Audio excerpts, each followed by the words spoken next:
and Van Dorn, leadership and sniper rifles. Yes, I know Van Dorn is a sniper, travesty, I know. Once again, in the glow of the atom.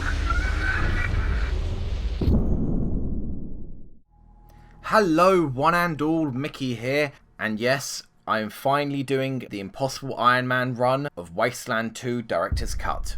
I've made this episode 0, to briefly touch on a lot of the aspects of character creation and what I'll be choosing. As you can see, this is XCOM Allstars. The alien war ended, Earth nearly destroyed itself, but these soldiers have survived. I will probably be doing things a little bit differently to a lot of other YouTubers that have played this game that I've seen. I really focus skills to become proficient in what I choose the characters to have. As you can see, Annette has perception and assault rifles, Zhang has demolitions and assault rifles, Friendly, medic and assault rifles, and Van Dorn, leadership and sniper rifles. Yes, I know Van Dorn is a sniper, travesty, I know, but for Van Dorn to be a leader, it's either sniper rifles or not be a leader. The sniper has to be the leader. That I'll get into later, but for now let's start with Annette. Once used to lay the most devastating blow to humanity's last line of defense in the Xeno Wars, she joined Earth's mightiest heroes and used her psionic abilities against her captors. Since the war ended, she relinquished her psi abilities, fearing history repeating itself and that her powers might one day control her. What remains of her abilities now are merely heightened senses, allowing her to see what others would easily overlook. Hence Annette having the perception skill. The only thing I'd like to point out here is smokes. Every single one of these characters will have a packet of cigarettes. Honestly, it doesn't really make any difference what cigarettes they have as long as they have cigarettes. I don't know if this makes any difference in the game itself, at least story-wise, but if they start the game as a smoker, they start the game with a pack of cigarettes. And cigarettes are things you can sell. Not for particularly a lot of money, I think like 20 credits in total, but hey, that's 20 credits free. As for all the portrait pictures, yes, I know, guys, this will be on the Nexus, on the Wasteland 2 Nexus page. I will upload it at some point, there'll be a link in the description below. But for now, let's head to the attribute points. As I said, I'm going to go through this as quickly as I can. This isn't as much a video of how the game works, but I would like to at least say why I picked what I picked.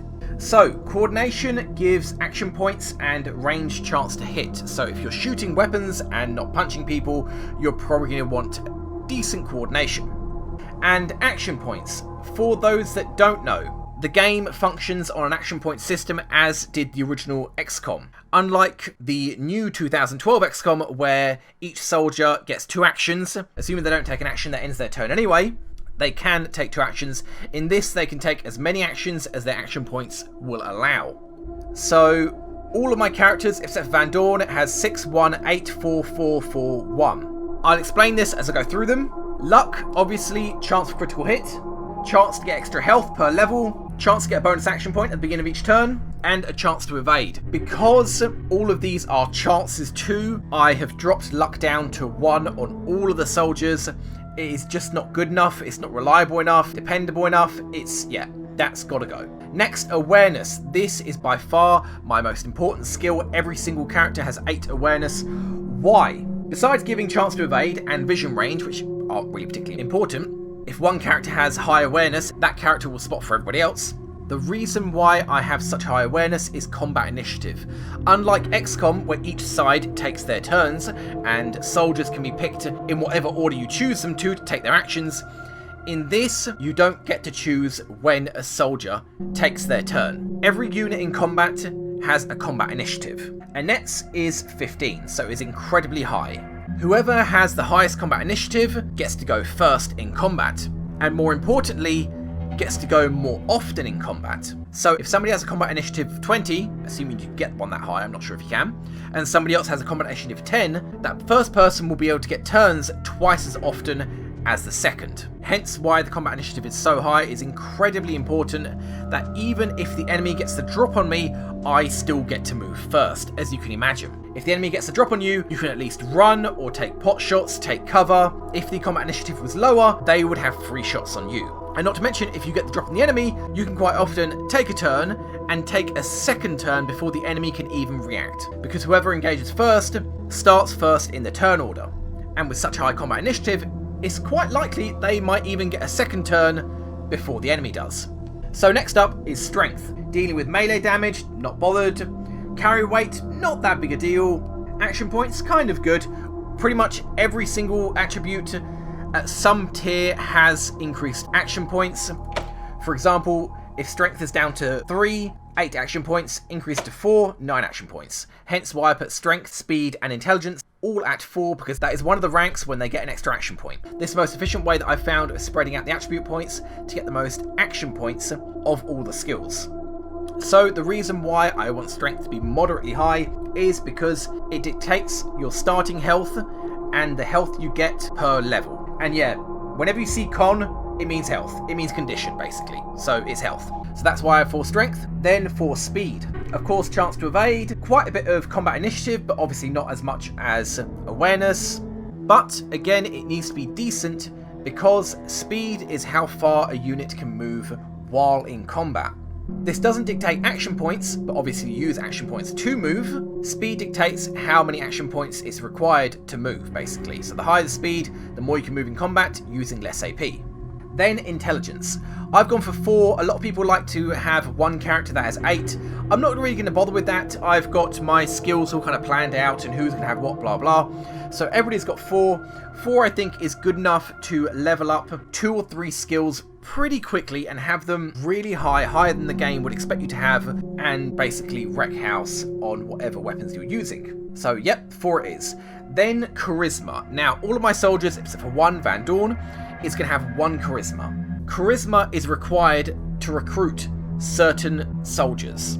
I'll get to recruiting later on, but all you need to know right now is that charisma is needed to recruit certain soldiers. So one of the soldiers that I want, for example, has a charisma wall of 12. So with all of my soldiers combined, I'll make sure that I have 12 charisma when I go to recruit him.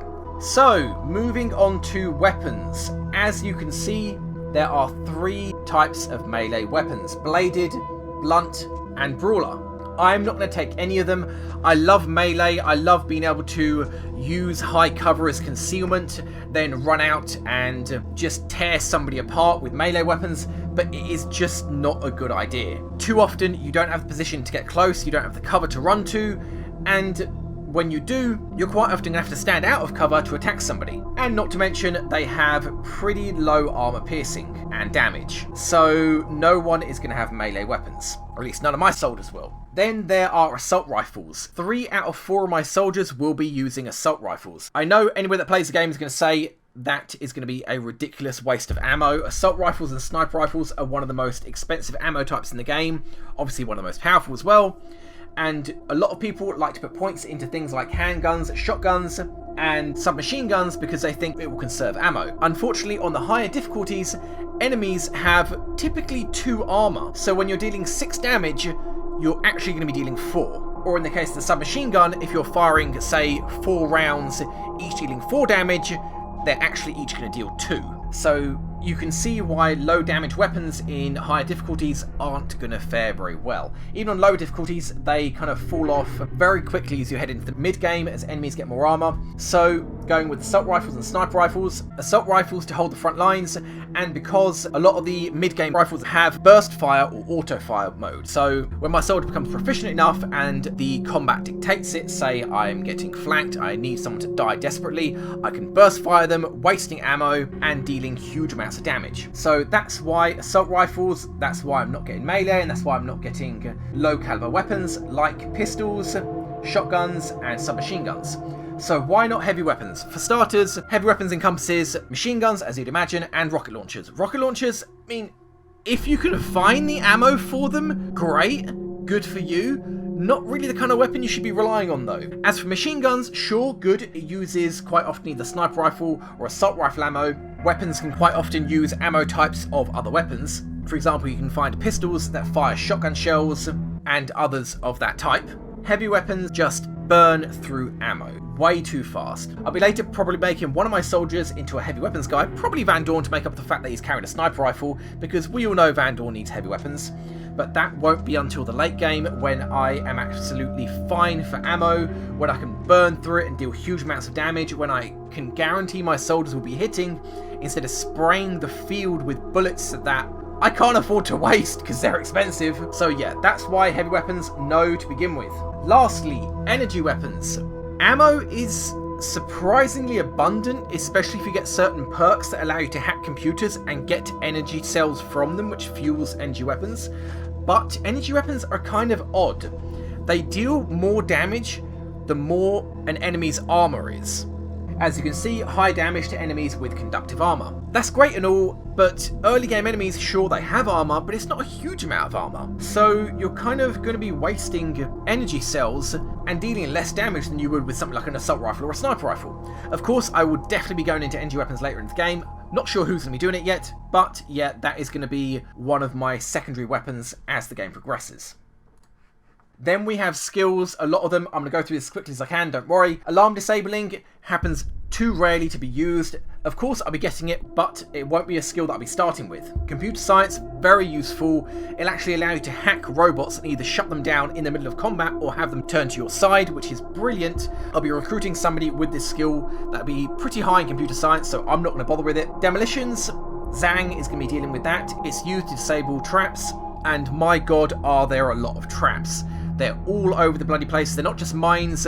Doors might be trapped. Chests might be trapped. You will find makeshift explosives all over the place. And not to mention, with one of these skills, I think with, here we go, improvised explosives. When you level up and reach one of these stars, that perk will become available for you to unlock if you're willing to spend a perk point on it. So at level 4 demolitions, Zhang could get improvised explosives, and that will give him a chance, I think like a 50-50 chance, to get a grenade type explosive whenever he disables an explosive bomb, which is brilliant because grenades are very useful. There is not a grenade skill. They always do the same amount of damage regardless of the blast radius. Grenades work in this exactly as they do in vanilla XCOM. Pinpoint accuracy, the same amount of damage across the board regardless of how far from the epicenter of the explosion the enemies are. Field medic. Only one of my soldiers is going to be having field medic. That might seem risky if that soldier goes down. It means I'm going to have nobody to heal, but that is a different skill entirely. That's surgeon, I'll get to that in a minute. I'm going to focus on a single person being the medic so that my healing items can be used most effectively. Lockpicking, exactly as you expect. Very, very useful. I'm going to have a specific recruit with lockpicking, so I'm not going to bother with that. Mechanical repair, handy as the name would suggest to repair things, but more importantly, if you screw up lockpicking or even safe cracking, you'll need mechanical repair to fix the lock. Basically, depending on your skill, you'll have, say, I don't know, at level 3 lockpicking this early in the game, it'll be between 75 to 60% chance to succeed, and between 10 and 5% chance to cause a critical failure. If you fail any of these checks, usually you just fail the roll with no repercussions. If you critically fail, it is very different. If you critically fail disabling an alarm, the alarm's going to go off. Critically fail hacking a computer, you may irreversibly screw up the computer. Critically fail disarming a bomb. Not going to tell you what's going to happen if you do that. I'll let you use your imagination, and so on and so on. But mechanical repair will allow you to fix locks or save you screw up from critical repair. Not to mention, allow you to fix things in general. Safe cracking, exactly the same as lockpicking, but specifically for safes. The difference being, with lockpicking, you can quite often use explosives or brute force, literally the brute force skill, to bust the door open, whereas safe cracking, which is used more rarely, there's rarely any other means of opening a safe besides safe cracking it. Again, one of my recruits is going to have safe cracking, so I'm not going to bother with that. Now, surgeon is incredibly important. It's the only skill that I'm not going to focus on, but I'm going to make sure every single soldier in my squad has surgeon. Surgeon's the skill that you use to revive fallen soldiers. If somebody gets knocked down, if you're lucky, all that will happen is they'll be unconscious. In which case you can just wait and they'll get back onto their feet and they'll have some sort of debuff like nauseous or head trauma or even brain damage, as bad as that is, but it's all temporary. You can wait 5-10 minutes and it'll be gone. Or you can use surgeon skill with a trauma kit to remove it. But I want it specifically because if somebody gets knocked down with some sort of bleeding out status, they will not get back up unless somebody revives them. Hence why every single person will have surgeon and will each have a trauma kit on them. Then there is toaster repair. Around the world there are toasters. In them tend to be unique items that are used to complete side quests. That's the end of that story. They're used for side quests, they get you rewards, pretty much it. Not going to bother with it. One of my soldiers will have toaster repair, relatively high level. I'm not really going to put many skill points into it unless leveling up any higher from other skills is too expensive, then maybe I will. But yeah, toaster repair isn't something I'm really going to focus on. Then we have the general skills. Yep, there are a lot of skills here, guys, I know, and it shows how crazy my builds are going to be, seeing as 3 out of 4 people are going to focus on one weapon and everybody is going to have only one skill each. So it might look at a glance that a lot of skills are going to get overlooked. Yes, at the start they might be, but I have plans to recruit a lot of people from the get-go. I've got a little plan set out. You'll see in the next episode, but let's start with Animal Whisperer. This, like computer science, can be used to turn an animal in mid-combat to your side or either have it run away. I'm not sure how the chance works. I don't know if it's 50-50 or depending on the skill, I'm not sure. But that's how Animal Whisperer works. Obviously, nowhere near as good as computer science, but you can use Animal Whisperer on neutral animals and they become followers for you. Some attack enemies and will very quickly die, but all followers for a soldier, when they use the Animal Whisperer on them, give them an attribute point stat increase. So at the beginning of the game, there is a goat. If you use Animal Whisperer on him, the goat will give that soldier who used Animal Whisperer on him +1 awareness. So, cool. I mean, good, sure. I'm not going to be focusing on it. One of the characters will have it. But there is a trinket I'm going to buy at the beginning of the game, just so I can get low-level animals and give myself slight stat boosts, but that's pretty much it. Barter, no, not going to get it. I'm not going to bother with it. I know it saves you money, and I think one of the perks that it unlocks even increases the chance of finding money, but I would rather just be proficient at skills than have more money, because being better at the game results in having more money. So, not going to bother with barter. Then Brute Force. One of the characters will have it very early on. I will be getting rid of that character. I'll get into that later. Brute Force is exactly what it sounds. If there is a door that's locked and you can't be bothered to use lockpicking, or a chest that's locked, you can brute force it, literally trying to punch or kick it open. Now, this isn't necessarily an alternative to lockpicking, because there are a lot of occasions where there's a loose wall that you can use brute force to knock down. Of course, you can use explosives, but explosives are, ammo based and consumables. Brute force, on the other hand, is not. And if you fail brute force, you'll either damage the lock, I think, or more likely, you'll injure the person that was attempting to brute force. And by fail, I mean critically fail. And by injure, I mean just temporary debuff, like nauseous, after having got up from being revived and bleeding out. Then there is hard ass, kiss ass, and smart ass. They are all social skills. I will be focusing on one or two of them. I'm not sure which yet. I will have hard ass at the beginning of the game, but I will be losing it very quickly as that character gets left behind, shall I say. Yeah, that's pretty much it. I will probably be putting points into them as other points get so high level it's expensive to upgrade them just to have the options available. But yeah, I might focus on Smartass relatively early to get a healer in one of the big areas I'll be going to. But from the start, no. And none of my characters are really going to have them, except for the starting character that I'll find at the beginning of the game, but as I said, she won't be staying long. Then, leadership. This is what Van Dorn is going to have. It is a very important skill. Not only does it give aim bonuses to all the people around you, very little, only like 2%, I think a maximum of 20%, but as you can see, maximum 20% is pretty damn good. But it only gives the bonus to soldiers that are near the person who has the leadership skill. And the range at which the leadership skill works is charisma. Hence why Van Dorn has lower coordination and higher charisma to increase the range at which leadership works. But honestly, that isn't even the reason why I'm taking it. The reason is, your 4 soldiers that you start off with, you have complete control over them. Recruits that you find as the game progresses, that you can dismiss whenever you want, they are technically yours as long as you want them. Story events might happen when they leave or turn on you. For example, you might recruit a guy, then try to dig up the grave of his dead wife. Yeah, as you can imagine, it's not going to go down well. Leadership skill stops recruits that you get in the field from going rogue. Now, rogue is different to panic in XCOM. Rogue basically means the AI takes control of the soldier and does whatever it wants. This is exactly why all of my recruits are going to be snipers. If any recruit has a close range weapon selected and there's not an enemy in range when they go rogue, they will literally run out of cover, run as far as they can towards the enemy, and either keep running or get in range to shoot and shoot. As you'd imagine, this results in a lot of recruits dying.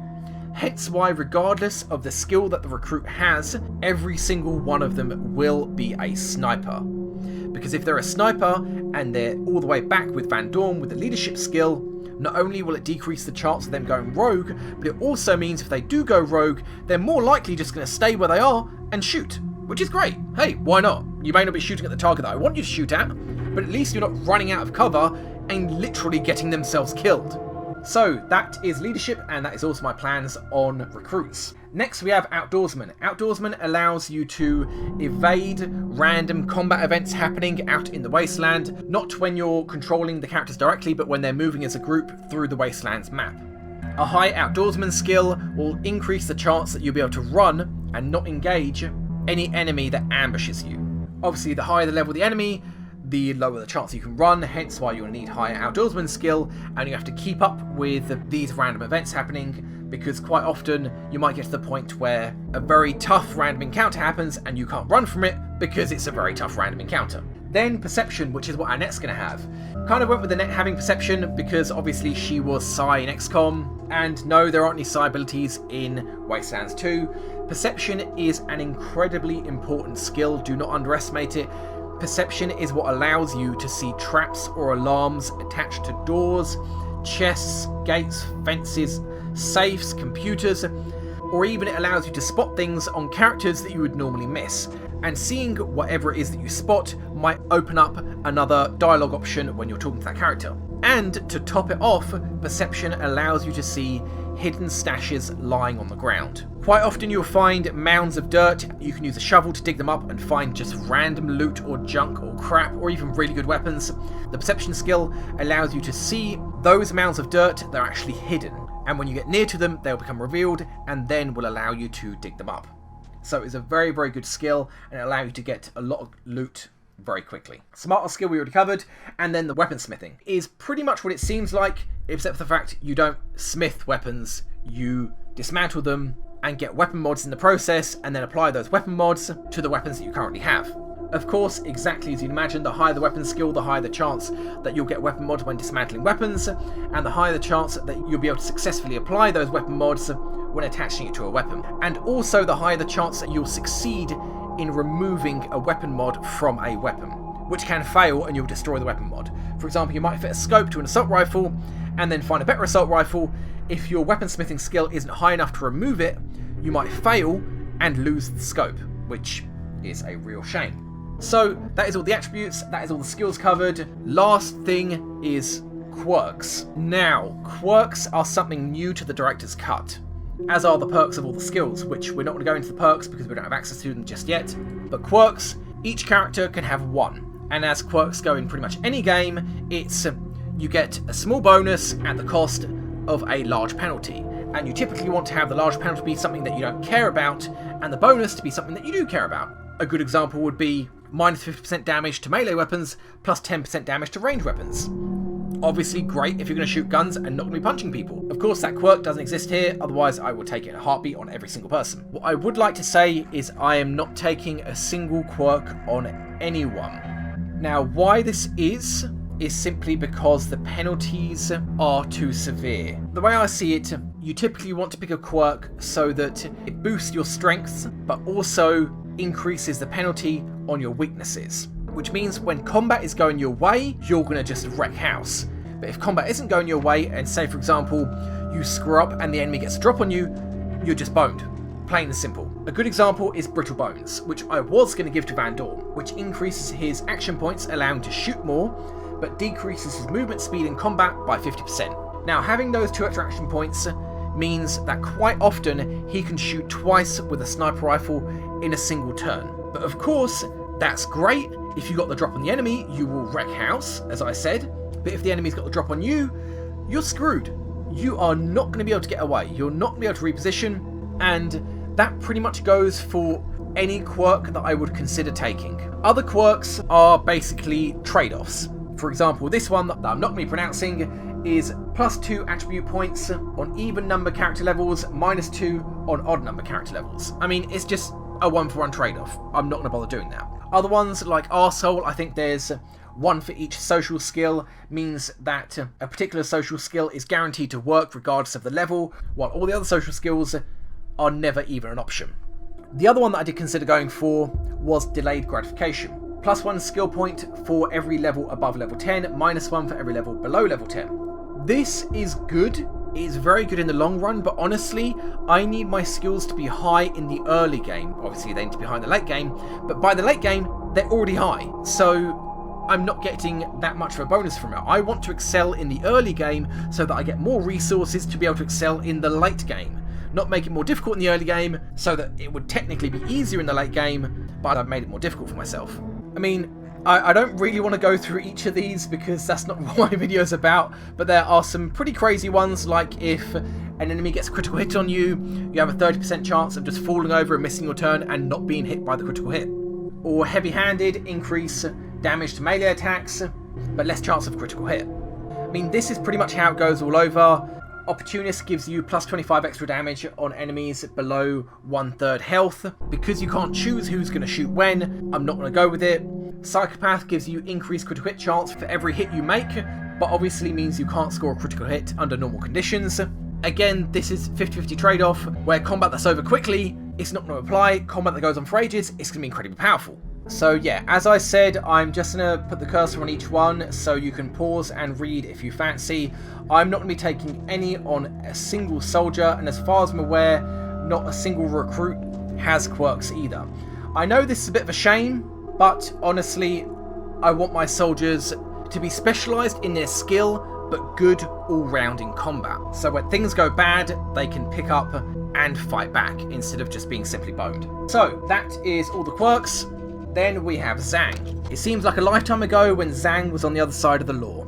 But after his conscience got the better of him, he turned his back on his friends and family, giving up secrets and technology to help fight against Earth's invaders. Considered a lone wolf by some, reluctantly he fought side by side with and became one of the Great War's mightiest soldiers, and now seems inseparable to those he might have once called enemy and fought alongside countless times. As I mentioned, Zhang is going to be our demolitions expert. It seems a bit odd that Zhang is, dealing with explosives. I mean, I never really considered him like that in XCOM, but honestly, somebody has to, and I just decided it's going to be him. Yeah, his hair's a bit long, it's grown, it's the end of the world. What can I say? It's the only hairstyle that was coloured white. Yes, I can't actually select the colour of hairstyles. Just how it is. Glenn Friendly. There was a time when no one knew Friendly. Just a face in the crowd, cannon fodder for plasma fire from so many freaks. His skill and loyalty though had different plans. Becoming one of the most proficient combat medics of the Xeno Wars, he put his life on the line time and again to make sure no one was left behind. His comrades knew he would rather stay and die than retreat a single man down, and has since become a legend in his own right. I figured Friendly being his namesake, I would make him a medic. I need a medic, so Friendly is our medic. Yeah, that is pretty much the closest thing to an army uniform that there is, so yeah, Friendly, that's you. Now, Van Dorn. Yeah, I know Van Dorn isn't bold here. Incredibly, it is beyond me there is not an option for a bald hairstyle, as in shaved. No, there isn't an option, so I just figured he's bald, he needs to keep his head out the sun, so he's wearing a hat. The type of thing you'd wear in the desert.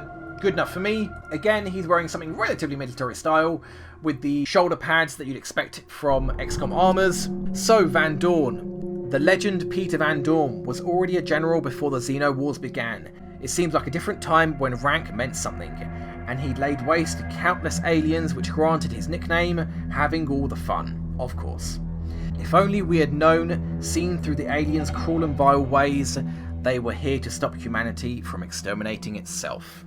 Yep, it turns out if we let the aliens win, a third world war may have never have happened. So guys, these are my soldiers, this is my setup. Everybody having 6 coordination, 1 luck, 8 awareness, 4 strength, 4 speed, 4 intelligence, and 1 charisma, except for Van Dorn, who has 4 coordination and 3 charisma. Annette, Zhang, and Friendly carrying assault rifles, Annette going for perception, keeping our eyes open for traps and spotting things that we might otherwise miss. Zang going for demolitions, making sure that we don't set off those traps and we can still loot things that are booby-trapped, and maybe even get explosives in return. Friendly, making sure everybody's topped up and focusing our healing skills all in one character. And Van Dorn having leadership to increase the accuracy of everyone around him and to make sure that recruits that are not these 4 soldiers don't go rogue and run off and die. So guys, thank you very much for watching. Next episode, we will be getting into the mission. Hope you enjoyed the video. Hope to see you in the next episode, and bye-bye. Okay, Larry, you got motion trackers for a reason? Wow! Oh my God. I am so glad I did not run over here with Gerard. Oh, wow, that is... Oh my God, okay. Yeah, guys, we're not going anywhere. You might as well just kind of fall back and get comfortable. Heading to that location. Aye, aye. No guts, no glory. Okay, no other pods, that's fine. No, don't do it. Don't do it. Oh my God, do not set this car on fire. There is going to be a colossal chain reaction. Okay, I need to deal 4 damage. Oh God, that's not likely, is it? Okay, here goes.